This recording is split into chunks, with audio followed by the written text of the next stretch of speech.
Hello all you beautiful peeps out there, this is White Mage Trinity, coming to you from the Andromeda Network. Now, in this video, I got a really big machine that we've been building over here in my creative world. Yes, we're not even on the server right now, we're just in a creative world.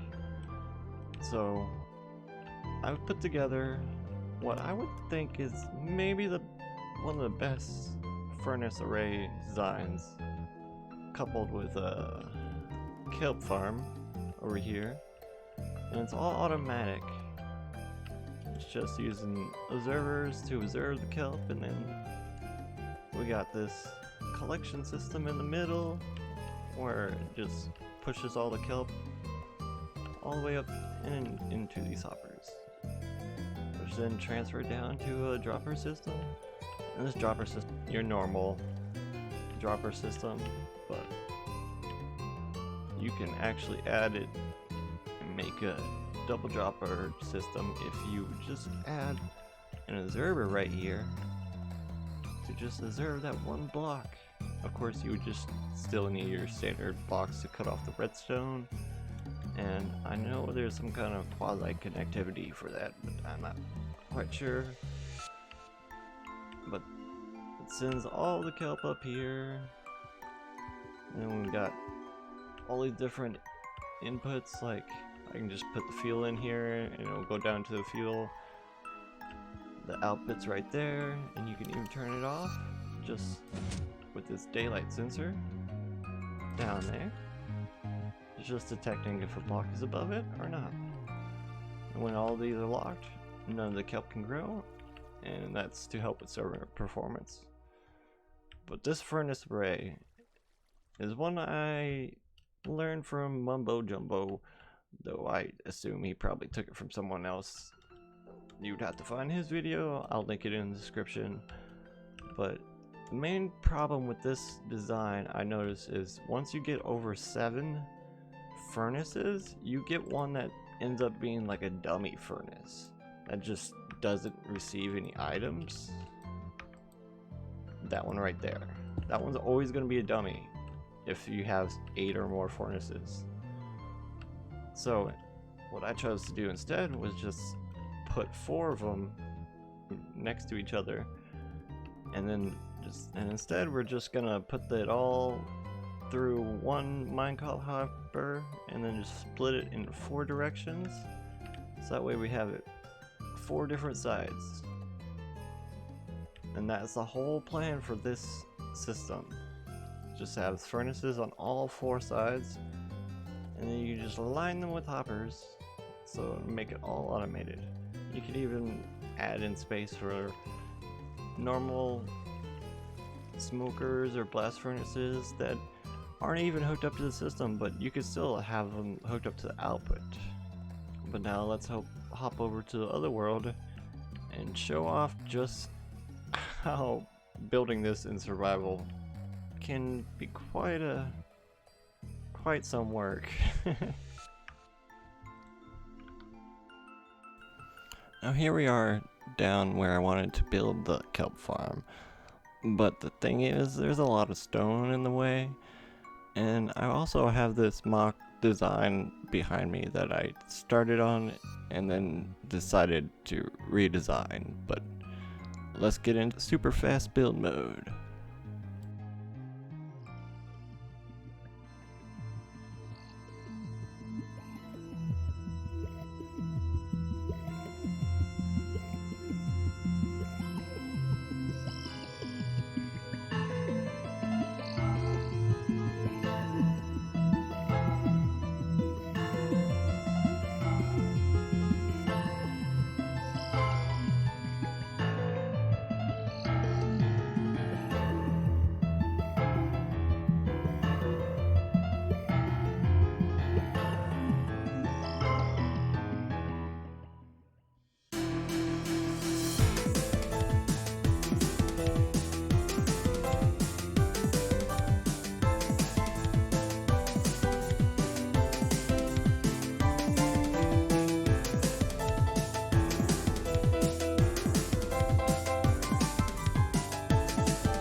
Now to put some spice of life and some decorative finishing touches on it before we start on the redstone.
Now all the scaffolding is out of the way, we can make it look pretty. Let's go.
That's all finished. Time for some redstone.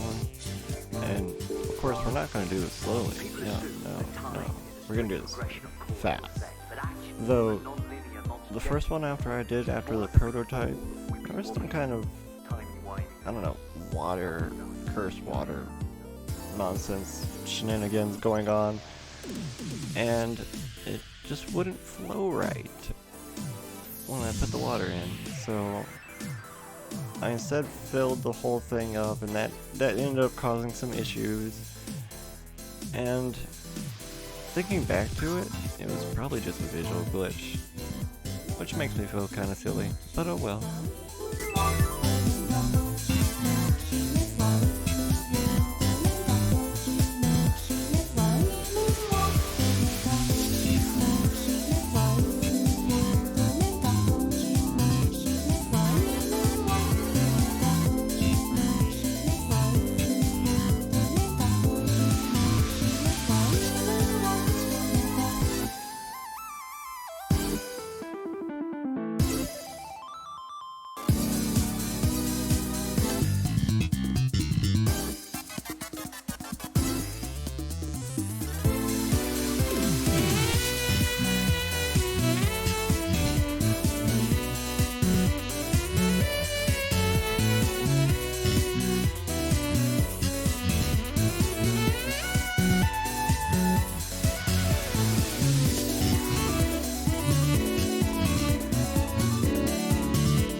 And there we are.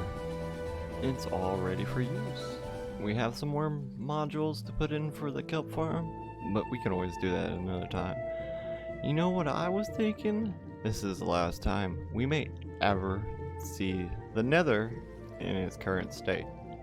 So how about we get back in there and finish what we started in our last episode.